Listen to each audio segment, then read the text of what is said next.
Hello दोस्तों, welcome back to Hindi वार्ता साहित्य चैनल में आपका स्वागत है। तो आपको पता है हम इकाई 5 से आज करने वाले हैं। इकाई 5 में आज हम हिंदी कविता को करने वाले हैं, जिसके अंतर्गत हम पृथ्वीराज रासो का रेवा तट समय पढ़ेंगे। ठीक है। और आपको पता है हमने इकाई 1 भी शुरू कर दी थी। इकाई 1 का हम जो है वो कम से कम 4 से 5 3 टॉपिक जो है अभी तक हम डिस्कस कर चुके हैं। तो आज हम रेवा तट समय को करेंगे, क्योंकि एग्ज़ाम जो है वो बहुत जल्दी होने वाला है ना। तो इसके लिए जो है वो जल्दी से सिलेबस को कंप्लीट करके फिर हम कुछ एक दो मतलब रिवीजन करेंगे। रिवीजन के साथ साथ हम कुछ मॉक टेस्ट भी लगाएंगे। और इसके लिए अगर आप चाहें तो मेरे टेलीग्राम ग्रुप पर जुड़ सकते हैं, जिसका लिंक मैंने डिस्क्रिप्शन बॉक्स में ऑलरेडी दे दिया है। तो चलिए जल्दी से वीडियो को शुरू करते हैं। बात करें रेवा तट चंद्रबरदाई का है। ठीक है। चौहान वंश के राजा पृथ्वीराज को आधार बनाकर लिखे गए महाकाव्य पृथ्वीराज रासों में कुल जो समय आते हैं, मतलब तो आपको पता है समय बहुत बार पूछे जाते हैं।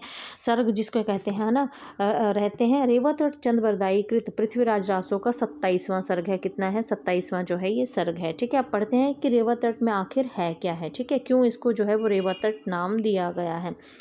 कहा जाता है कि देवगिरी को युद्ध में जीतने पर पृथ्वीराज के सेनापति, तो पृथ्वीराज के सेनापति कौन थे? चामुंडराय दाहिम ने उनका यशोगान किया। ठीक है। देवगिरी को युद्ध में जीतने का मतलब देवगिरी एक स्थान है जिसको किसने जीत लिया था? पृथ्वीराज रासो ने जो था वो युद्ध में जीत लिया। तो उसको जीतने के बाद चामुंडराय ने क्या किया? उनका यशोगान किया। साथ ही रेवा तट पर ऐरावत हाथी के समान दिखने वाले हाथियों की चर्चा एवं उनका शिकार करने का आग्रह भी किया। और साथ ही मतलब चामुंडराय ने बोला कि वहाँ पर बहुत से ऐरावत हाथी भी हैं। ठीक है।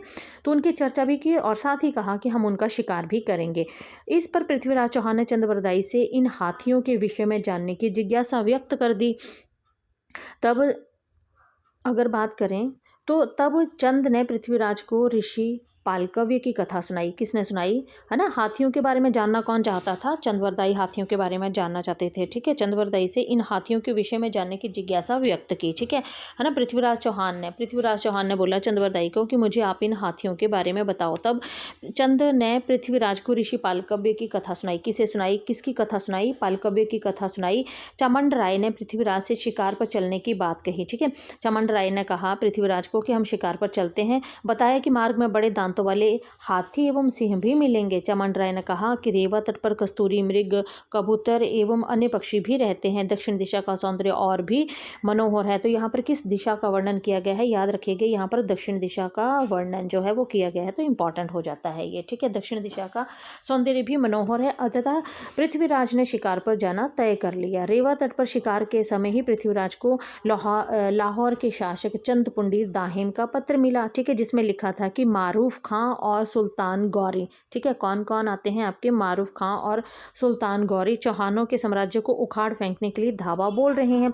तो पृथ्वीराज ने सामंतों को युद्ध के लिए तैयार किया और लाहौर की ओर कूच कर दी। अब गौरी ने जब चिनाब नदी पार की, ठीक है, तो कौन सी नदी का यहाँ पर जिक्र हुआ है? चिनाब नदी का यहाँ पर जिक्र किया गया है कि चिनाब नदी जब पार की तो 8,000, ठीक है, वहाँ पर क्या था? 8,000 हाथी और 18 लाख घोड़े के साथ, ठीक है, 8 लाख हाथी, 8,000 हाथी और 18 लाख घोड़ों के साथ वहाँ चंद पुंडीर उसे रोकने के लिए तैयार खड़ा था। दोनों दलों में भयंकर युद्ध भी हुआ। पुंडीर वंशी 5 वीरों के गिरने के बाद चंद पुंडीर ने भी समर्पण कर दिया। अब पुंडीर वंशी मतलब कौन थे? जो चंद पुंडीर की साइड से थे। ठीक है। तो मतलब क्या हुआ कि उनके जो 5 वीर थे ना, मतलब जो वीर लोग थे, वो क्या हो गए? घायल हो गए और गिर गए। तो ये देखकर जो था वो चंद पुंडीर भी डर गए और उन्होंने क्या कर दिया? समर्पण जो है वो कर दिया। और गौरी चिनाब से आगे बढ़ गया।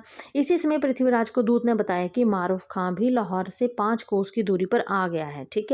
तो हमने क्या पढ़ा था पीछे कि मारूफ खां, है ना। एक बार फिर से बता देती हूँ कि मारूफ खां और जो सुल्तान गौरी चौहान के साम्राज्य को उखाड़ फेंकने के लिए धावा बोल रहे थे। ठीक है। तो वहीं पर क्या होता है फिर कि मतलब इसी समय पृथ्वीराज को दूत ने, जो पृथ्वीराज का जो दूत था उसने बताया, दूत ने बताया कि मारूफ खां भी लाहौर से 5 कोस की दूरी पर आ गया है। मतलब वो क्या है? लाहौर पहुंचने वाला है। ये सुनकर पृथ्वीराज क्रोधित हो गए और गौरी को फिर से बांध लेने की प्रतिज्ञा की। ठीक है।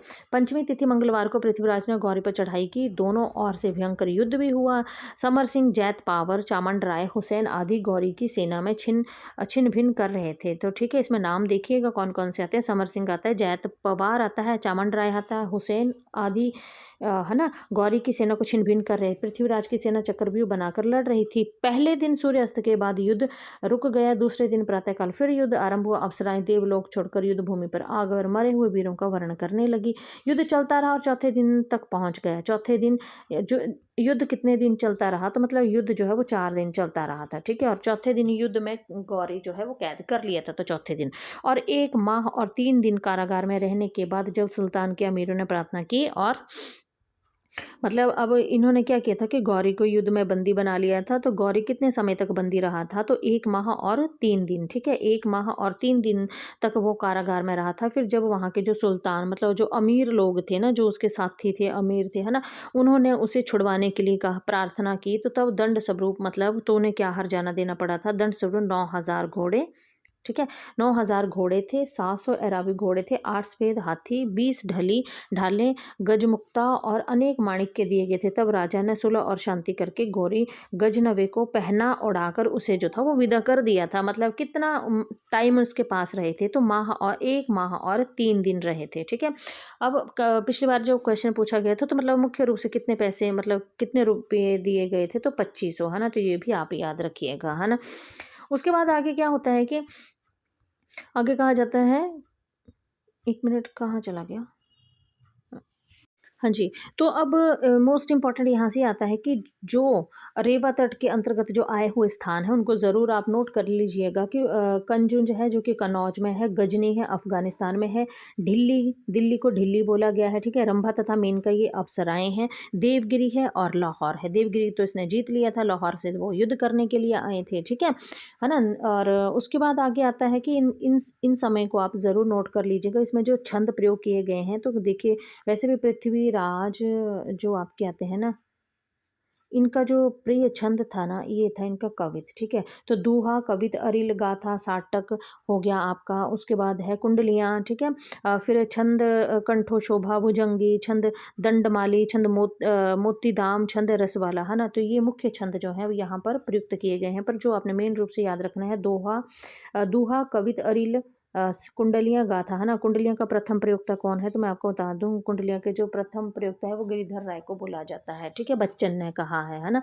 बच्चन तो शांगधर को भी मानते हैं, पर गिरिधर राय जो है इसके प्रथम प्रयोक्ता माने जाते हैं, और बच्चन जो है वो आपके किसको मानते हैं, शांगधर को जो है वो कुंडलियाँ का प्रथम प्रयोक्ता मानते हैं। ठीक है, तो 2 क्वेश्चन हमारे यहाँ से ये निकल गए। पृथ्वीराज रासो के वे सारे छंद जिन्हें चंद्रवरदाई ने कवित संज्ञा दी थी, वे छंद ग्रंथों में दिए हुए कवित के लक्षणों से नहीं मिलते, क्योंकि वे कवित हैं ही नहीं, वे छप्पे हैं। 17वीं शताब्दी से पहले छप्पे कवित नाम से ही प्रसिद्ध था। तो पहले जो आपका जो मतलब छप्पे था ना, पहले जो छप्पे था उसको क्या बोलते थे, छप्पे कवित नाम से ही प्रसिद्ध था। तो कब 17वीं शताब्दी से पहले छप्पे को कवित के नाम से ही जानते थे। अब फटाफट से इनके कुछ महत्वपूर्ण पंक्तियां देख लेते हैं, क्योंकि इंपॉर्टेंट है, पूछ ली जाती हैं, है ना।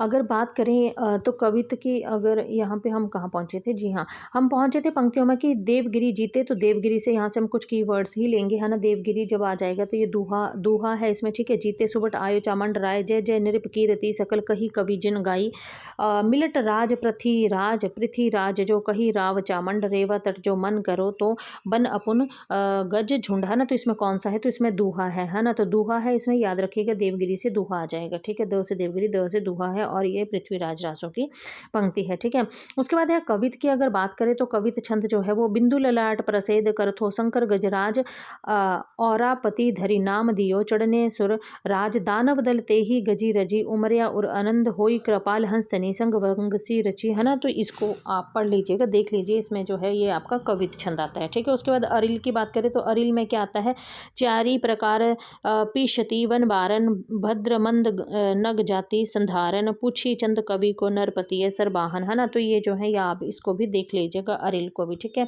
उसके बाद आगे चलते हैं। आगे है हमारा यहाँ पर गाथा जो है, कोम्पर पराग पत्र छाल डाल पल फूल कंद फली कली दे जरिए कुंजर, कुंजर शब्द को ले लेंगे, पृथ्वीराज रासो से ली गई पंक्ति है, जो कि 13वें तट से है। ठीक है ना। उसके बाद आता है साटक, तो श्रोत भूय गोरी बर भर बजाब सजाइने, सा सेना चतुरंग बधी उलट कतार मारूफया, है ना। तो ये भी आपका जो है पृथ्वीराज राव से लिया गया है। कुंडलियाँ मोस्ट इंपॉर्टेंट है, कुंडलियों को आप देख लीजिएगा। वर मुसाफ ततार शाह, है ना, ततार शाह को ले सकते हैं, ठीक है। कीति तनबाज भय लाहौर घर लेहू सुनी व बिहान, लेहू सुनिसु बिहान सुड़े दिल्ली। तो दिल्ली को हमने बोला था कि इसको दिल्ली को जो है वो ढिल्ली बोला गया है, ठीक है। लुत्थी पार पुंडीर भीर परिहे चौहान दुचित चित जिन करहूँ राज आखिर उथाप, है ना। तो इस तरह से आप इनको जरूर देख लीजिएगा, पढ़ लीजिएगा, है ना। बंदकंठ शोभा है तो ये इतना इंपॉर्टेंट नहीं है। भुजंगी को भी आप देख सकते हैं, है ना। जहाँ उतरत हो साही चिन्ह हाव मीर तहाँ गेज, तो ये भी इतना इंपॉर्टेंट नहीं है। छंद मोती दाम, तो जो भी था यहाँ पर इंपॉर्टेंट जो भी था वो मैंने आपको बता दिया है ना। तो आज हम पृथ्वीराज रासो का ये रेवा तट समय ही करने वाले थे, तो आज हमने इसको कर लिया। कल से हम जो है वो खुसरो की पंक्तियाँ, खुसरो की पहेलियाँ मुकरियाँ आएंगी, उनको हम करेंगे। तो इस तरह से जल्दी से सिलेबस को कंप्लीट करके फिर हम इसकी थोड़ी सी रिवीजन करेंगे, साथ में कुछ मॉक लगा लिया करेंगे, ठीक है। तो मिलते हैं नेक्स्ट वीडियो में, तब तक के लिए बाय बाय।